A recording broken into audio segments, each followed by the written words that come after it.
పువ్వు కంటే పువ్వున్నాడే స్వామి గణపయ్యా ఎన్నుకున్నా గణపయ్యా పొద్దు మాపు పూజల నంది తొలగించిపోతుండే తండ్రి గణపయ్యా ఇక భక్తుడు గణపయ్యా పొద్దు దేవుడు పువ్వు కంటే పువ్వున్నాడే స్వామి గణపయ్యా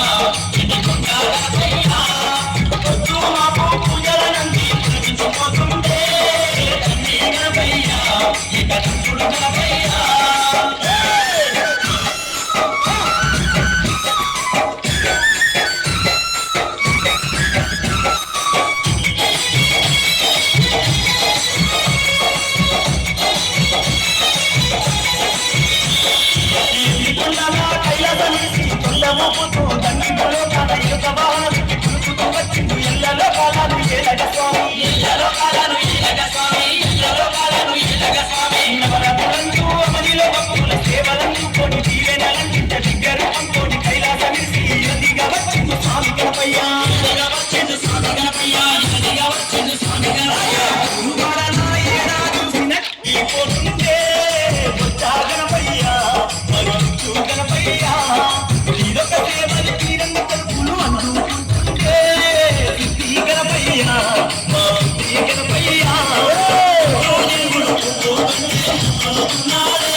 రంగుల దీపాలు బంతి చేమంతుల పువ్వుల దండలు స్వామి మనలో నా చేసేరయ్యా